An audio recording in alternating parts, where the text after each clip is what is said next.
Hey everyone! Today we're diving into a story that tore my world apart. My husband's betrayal and the divorce that followed. Marriage is supposed to be sacred, but mine became a battlefield of lies.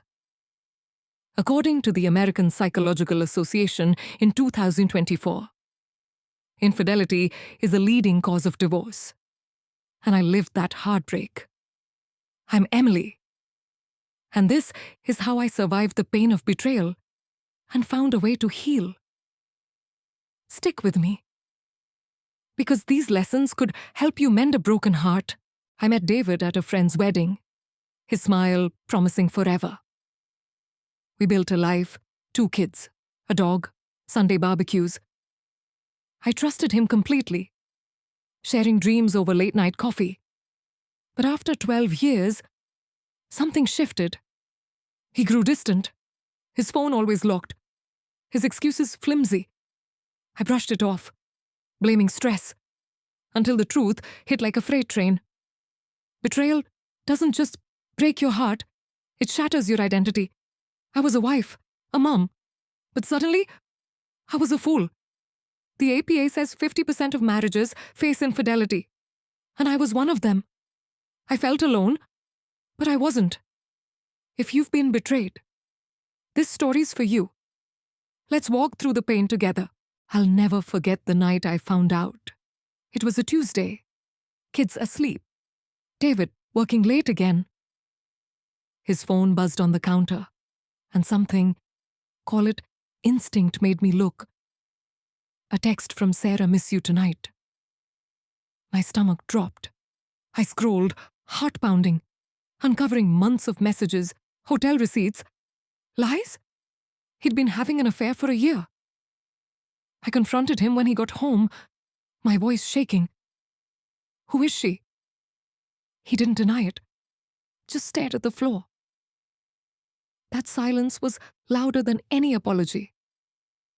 My marriage, my trust, my world gone in a moment. The American Psychological Association notes, infidelity destroys 40% of marriages. And mine was crumbling. I collapsed on the couch, sobbing, as he packed a bag and left. The house felt hollow, like my heart. I kept rereading those texts, torturing myself with details, her laugh, their dates, his promises to her. How hadn't I seen it? I felt betrayed, not just by David, but by my own judgment. Friends called, but I couldn't speak. Shame choked me. If you've ever found out your spouse cheated, you know this pain. It's not just love lost, it's losing yourself. But I wasn't done fighting. The days after David's betrayal were a blur of agony. I'd wake up, eyes swollen, replaying every moment of our marriage, searching for clues I'd missed.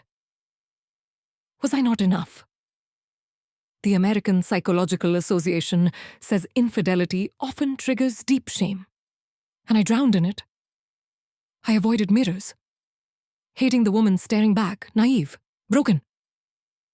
My kids asked why Daddy wasn't home, and I mumbled half-truths, my voice cracking. Friends invited me out, but I couldn't face their pity. I'd scroll social media, seeing happy couples, and feel like a failure.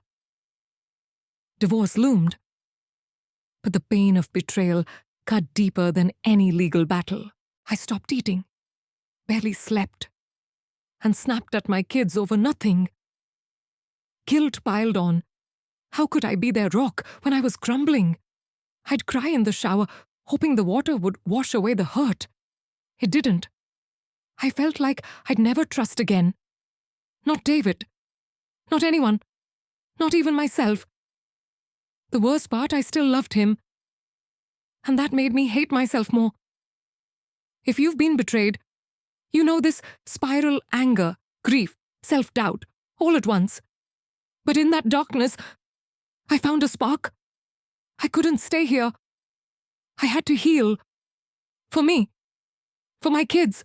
The first step to healing was embracing self-care.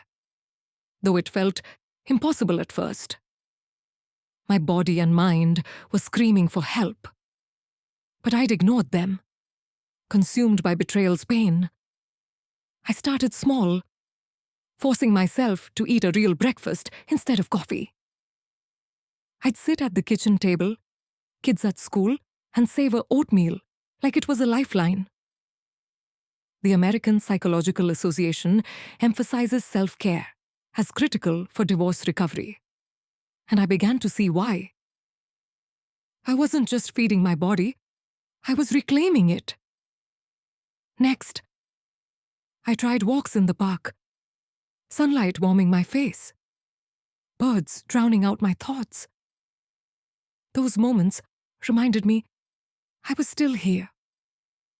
Still alive, I also journaled, spilling my anger and grief onto pages no one would read. It was messy, tear-stained, raw, but it freed me from carrying the weight alone. I bought myself flowers once, just because, and cried at the gesture. It wasn't about David. It was about me deserving kindness. Self-care wasn't selfish. It was survival. If you're hurting from betrayal, start small, eat, walk, write. What's one thing you do to care for yourself? Share in the comments.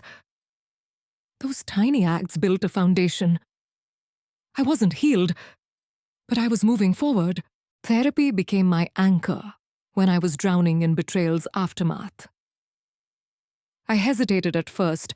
Talking to a stranger felt daunting, and I worried it meant I was weak. But the pain was too heavy to carry alone, and I needed help. I found a therapist through a friend's recommendation, and that first session changed everything. Sitting on her couch, I poured out the story of David's affair, my shame, my rage. She listened, not judging, and said, "You're not broken. Emily, you're human." The American Psychological Association notes therapy can reframe trauma after infidelity. And for me, it was like finding a map in the dark. We worked on untangling my self-worth from David's betrayal. She taught me to name my emotions: grief, anger, fear, without letting them define me. I learned breathing exercises for panic attacks, like when I'd see a text from him about divorce papers. Therapy wasn't a quick fix. Some days, I left sobbing harder than when I arrived. But it gave me tools to face the pain, not run from it. If you're struggling with divorce pain, therapy isn't weakness, it's courage. Have you tried talking to someone? Share below. Those sessions helped me see a future where I could heal, even if it felt far away. Rebuilding trust was the hardest step, especially trusting myself. David's betrayal made me question everything: my instincts, my choices, my worth. How could I have missed his affair? The American Psychological Association says infidelity shatters self-trust, and I felt that fracture daily. I'd second-guess simple decisions, like what to cook for the kids, paralyzed by fear of being wrong again. But my therapist pushed me to start small. Trust your gut on one thing today, she said. So, I did. I chose a new coffee shop, sat with my latte, and didn't overthink it. That tiny win felt huge. I began listening to my instincts again, like when I sensed a friend's support was genuine, or when I knew I needed a night off. I also set boundaries, like limiting David's calls to co-parenting only. Each choice rebuilt my confidence. I wasn't ready to trust others, yet. Dating felt impossible, but I was learning to trust Emily again. If you're healing from betrayal, try one small decision without doubt. What's yours? Share in the comments. Rebuilding trust wasn't about erasing the pain. It was about believing I could navigate it. I was finding my strength, one step at a time. Forgiving David was the step I resisted most. But it became my freedom. I didn't want to let him off the hook. His betrayal had gutted me, and I clung to my anger like armor. But that anger was poisoning me, not him. My therapist introduced the idea of forgiveness, not for David, but for myself. The American Psychological Association suggests forgiveness can release emotional burdens after infidelity, and I needed that release. I started by writing a letter I'd never send, pouring out my pain, how his affair stole my trust, my joy. I burned it in the backyard, tears streaming, and felt lighter. Forgiveness didn't mean forgetting or excusing him. It meant choosing not to let his actions define my future.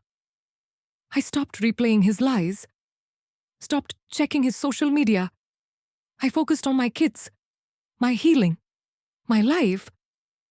One day, I saw him at a school event and didn't flinch. That was power. If you're carrying betrayal's weight, try forgiving not for them, but for you. What's holding you back? Share below. Forgiving David, let me breathe again. It wasn't about him winning. It was about me reclaiming my peace, my heart, my story. I'm not the Emily who sobbed over David's betrayal anymore. The divorce pain that once consumed me has faded. Not because the hurt vanished, but because I rebuilt myself stronger. Self-care, therapy, trusting myself, and forgiving David. These steps weren't just healing, they were rebirth. The American Psychological Association says recovery from infidelity is possible with intention. And I'm living proof. I laugh with my kids now, plan solo adventures, and sleep without nightmares of his affair. Marriage taught me love. Divorce taught me resilience. That broken wedding vow, it led me to a deeper vow to myself. If you're reeling from betrayal, know this healing isn't linear, but it's possible. Start where you are. Journal, talk, forgive when you're ready. You're not alone in this divorce pain. How are you healing from a broken marriage? Share your journey. In the comments, I'd love to hear. Hit like, subscribe, and watch our next video on rebuilding trust after divorce. You're stronger than you know, and your heart will mend. I'm rooting for you.